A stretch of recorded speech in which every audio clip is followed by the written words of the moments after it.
We're going to start out today with lumbar spine joint play palpation. Remember, joint play is the little bit of jiggle in the joint when it's in a neutral position.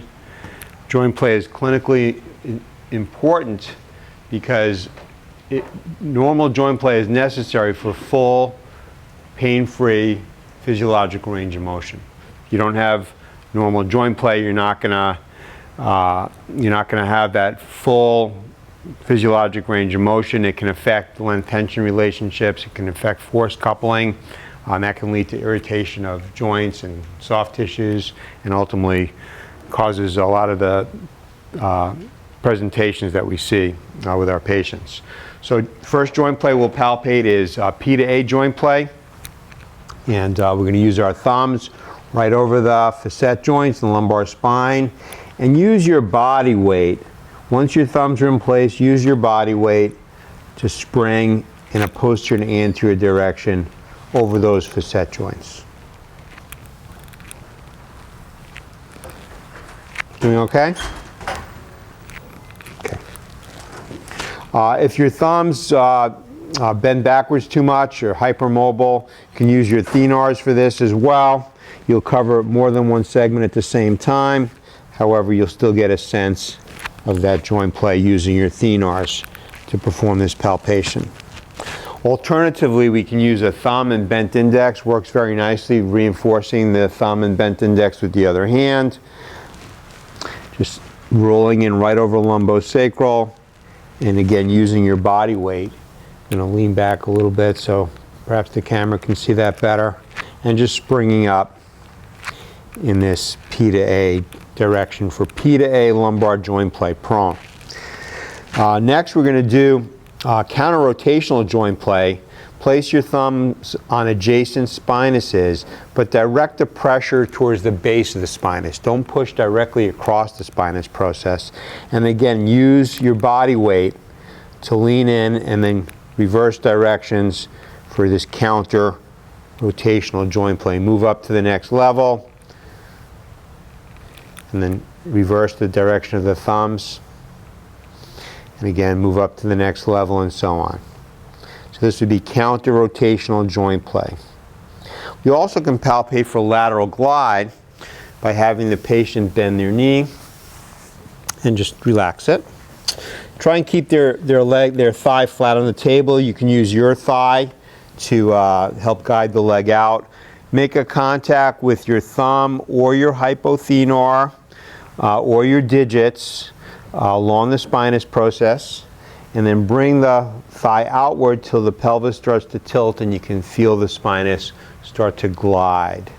And then add a little overpressure to that. Come up to the next level, and as you go higher up in the lumbar spine, you may have to bring that leg up a little bit further to get the lumbar spine to glide at the higher levels.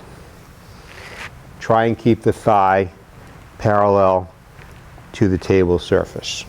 Okay. The next palpation I want to show you is for lumbar instability. It's a lumbar stability test. It's called shear stability. What we're going to do is have our patient move down towards the end of the table. Let me push this in. And have them hold on and slide down a little bit further. Make sure their weight is on their feet. And in this position, the segment that you feel is unstable, usually L4. L4 is more commonly unstable than L5. Make a hypothenar contact over that segment and spring from posterior to anterior, trying to elicit the patient's complaint. All right. Then have the patient lift their toes up off the floor a little bit, and then spring again and lower the feet back down and slide back up for me. If the patient's pain is improved or diminishes or goes away when the feet are off the ground, that's a sign of instability. What you've done is you've activated the core when the patient raises their legs up. That includes the transversospinalis, the multifidi, and the rotatories. and pelvic floor, diaphragm, transverse abdominis muscle. All the intrinsic core is activated and it helps to stabilize the area. So if the pain diminishes, it's consistent with there being lumbar instability. That's important clinically because it would be a relative contraindication for certain techniques. You're not going to want to do HVLA on a unstable area. There are other alternatives to treating in an area like that. Also, it will cue you into the fact that the patient's going to need that type of rehab as well. The intrinsic core and core stabilization exercise will benefit that type of patient tremendously. So for the seated palpation, I'm going to start with my thumb against the spinous process. I'm going to rotate to the left. My thumb is on the left side. Bend forward just a little bit. And I'm going to spring across for left rotation, range of motion, and feel. From the same position, I can do left lateral flexion, apply some overpressure. I can go to the segment above, left rotation, overpressure, left lateral flexion, overpressure, segment below, left rotation, overpressure, left lateral flexion, overpressure. For flexion extension, I'm going to use a thumb, reinforced digital contact, or I can use the entire back of my hand, or just use a thumb bent index contact. Bring the head back a little bit, extension range of motion, and spring forward. Extension range of motion, and overpressure. Extension range of motion, and overpressure. For flexion, I'm just going to flex my patient forward, feel the inner spinous spaces open, and apply some overpressure. Come back up, get my digits in the inner spinous spaces, flex my patient forward, and apply some overpressure. Go ahead, bend forward, flex my patient forward, and apply some overpressure. You can also do this similar palpation nicely in side posture. Let me have you lie on your right side.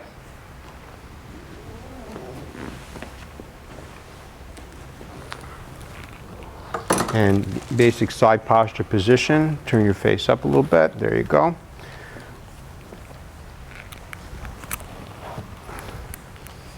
So from here, what I could do is square off your shoulders from me a bit.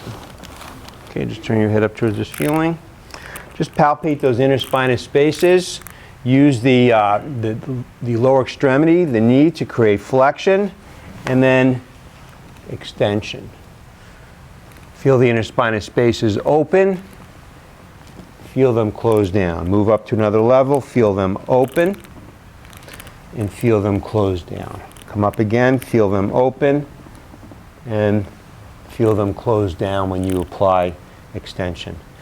Curl both legs up for me, and bend your hips. There you go. This is also a nice position for assessing lateral flexion. Right? Get my digits right on top of the spinous processes, tip the pelvis up, and see if those spinous processes move in lateral flexion. Just work my way up the spine.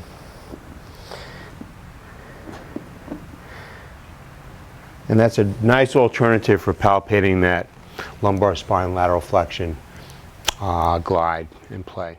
Now we're ready to move on to our lumbar manipulation. The first adjustment we're going to do is side posture resisted hypothenar mammillary push for a rotation restriction. Right. You guys familiar with the term resisted? What it means? You've heard it before, resisted? All right. So in this case, we'll be adjusting, let's say, L3, L4. All right. I'm going to make an L4 contact. It's going to be an L4 mammillary contact. It's going to be a drop. All right. So my patient's in a side-lying position. The torso is rotated to the right. The pelvis is actually counterbalancing that to the left. All right. So I'm going to step over the thigh. My knee is free in the front so it can bend. I said that I was going to make an L4 mammillary contact, right? So let's find L4. There's the iliac crest. We'll call that the L4 spinous. We'll call that the mammillary of L4 right there. So I'm going to make that mammillary contact. I'm going to bring this elbow down a little bit so it's just off the midline. I'm going to roll that underneath me, and my vector is going to be P to A and S to I. So I'm actually pulling down a little bit. My elbow's tucked in. Torso is rotated back, and my drop is transferring my body weight through my arm, and my front knee is bending as I'm dropping down. I'm letting my thigh come down on the patient's thigh as well. All right? So that was the resisted adjustment, and hopefully it should look like a lot of the adjustments you've been doing that you're already calling a mammillary push. What makes it resisted? Well, it's really just a matter of semantics and perhaps a little bit of biomechanics. You can straighten that out there. I contacted L4, right? And I'm calling this an L3-L4 right rotation restriction because L4 is actually, since I'm on the mammillary, L4 is will get rotated towards the floor, which is the left side. Everyone in agreement on that? Right. But above L4, L3 is actually going to rotate the other way. Right. So my thrust, in effect, is resisting the rotation of the torso. Right. So that's why it's called a resisted adjustment. Now, this is what I'm going to state next is my opinion. What's the clinical significance of that? How much clinical significance does it have? I'm going to say it has very little or zero clinical significance, right? It's just a way of speaking about what we're manipulating, how we're manipulating, what we're adjusting. You've been doing that adjustment all along, right? You're causing counter rotation in your setup, you're making a contact. Let's look at the next adjustment and then we'll engage a little more conversation about it. The next adjustment is a side posture assisted hypothenar spinous push for a rotation restriction. So let's use the same setup, right? So instead of making a mammillary contact, I'm going to make a spinous contact. But everything else is going to be the same. The counter rotation is the same. The left side is down, the right side is up. Bring the foot into the popliteal fossa. I'm even going to set it up as the same type of a drop technique. So I step in. Let's call this an L4. Since I contacted the L4 mammillary, let's stay on L4. So there's the L4 spinous. I'm going to come in with my hypothenar on the L4 spinous. I'm going to maintain that rotation right there, that torso rotation. Going to step in, keep the elbow in, and again that drop's going to come from getting my body weight into the adjustment. Just like that. You okay? All right. So that's the assisted L4 spinous. What makes that assisted? All right? What makes it assisted is that I'm on L4 and my thrust is creating the same movement that the torso is trying to create. So L4 is rotating to the right, and I'm rotating L4 also to the right with my thrust. So my thrust, in effect, is assisting the movement, whereas when I was on the mammillary before, my thrust was resisting the relative movement of the torso. So when we're talking about resisted types of adjustments, we're on the lower segment, moving the segments above, relatively speaking. When we're doing assisted types of adjustments, we're on the upper segment. I was on L4. We would consider that an L4, L5 adjustment. Whereas the mammillary contact, I was on L4, we would consider that an L3, L4 adjustment, right? So that's really all there is to it. It's not really all that complicated. It's a matter of understanding the semantics of it. When it comes to our profession in general and boards, right, when you take part 4, you're doing some of these adjustments, you're looking at these listings, or if you're answering questions. You guys have done part 2 already? So you've answered these questions already in part 2. Some of you will go on to take part 3. If you're answering any kind of questions like that, remember this.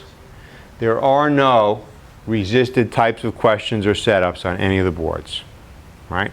There are no resisted You'll never be asked to do a resisted adjustment that I know of on any of these types of tests, nor will any of the questions really relate to that either. All right? It's a lot more traditional. It has, and it's not to say that this is contemporary. This stuff has actually been around a long time. Researcher called Sandoz, if you look in the literature, Sandoz, this goes back into the 70s, I believe. The first time you'll hear the terms resisted and assisted movement. All right? We'll come across this again when we do cervical thoracic adjusting. Anytime you're doing any type of counter-rotational movements, you can always talk about assisted and resisted. Okay, okay, let's look at some lateral flexion adjustments. The next one is a side posture hypothenar spinous push for a lateral flexion restriction. All right, Doc, would you mind just sliding that up so I can see the bottom of that as well? This would probably be on the bottom. Yeah, just go up a little further. Well, not quite that far. Yeah, there you go, right there. And then in a moment, just go up one higher. All right. So side posture hypothenar push. So we use the same setup. Right? This is actually done more appropriately when you have a thoracic or a lumbar piece that can drop away, right? Because we're going to be creating lateral flexion on the upside, right? So this would be considered for a right lateral flexion restriction, right? And I bring the foot into the popliteal fossa, same basic side posture position. Step over the thigh, thigh on thigh, my front knee can move. Right. If your patient's very lordotic, bring the leg up a little bit so you can get a little purchase on the spinous so there's not too much lordosis. Slide in with your hypothenar, right? L3, L4, L4, L5, wherever it might happen to be. Get the patient underneath you.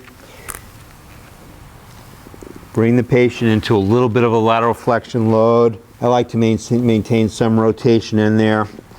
And again, it's that body drop that gives you the force generator, throwing your body weight at it. All right. So that's a hypothenar spinous push. We also can do this with digital contact. So similar. I actually prefer to add a little rotation to this just for patient comfort level. With the digital contact, I won't pull this down as much, or at all for that matter, because you'll notice I'm going to use the heel of my hand to help me create some of that lateral flexion, right? And it's going to look like this. Everything else is the same, basic side posture position. Going to step in with my front knee so that it can bend. And this is going to be a digital contact, right? But the heel of my hand is going to assist me in pushing the area into a little bit of lateral flexion. So remember, the intersegmental lateral flexion is quite small, so I don't need to create a gross movement of lateral flexion for this. So there's my digital contact. Lean into it with the heel of my hand. Maintain some of that torso rotation. And again, I let that front knee bend as I create that force generation using the digital contact. Can you just pass me that roll right over there, the blue roll? And I'm going to have you, I'm going to just lift you up so I can get this underneath you. You going to lie on that? There you go. Having the roll in place here will help me to create lateral flexion towards the table. In other words, on the downside. So straighten that bottom leg out. Create some rotation, lateral flexion on the downside. So what that does for me, and you can see it as I push that down, it creates some left lateral flexion. Some left lateral flexion. So from here I have a number of choices. I can use a mammillary contact, or I can use a digital contact to create this movement. Can you just slide that up one more the other way? Just want to see the last one on the, yep. Hypothenar spinous push, side posture, digital. Okay. Okay, come back up. Right there is good. So the side posture hypothenar mammillary push, This is going to be for left lateral flexion. The roll gives me that, and the mammillary contact also gives me that. So again, everything else is the same in terms of the setup.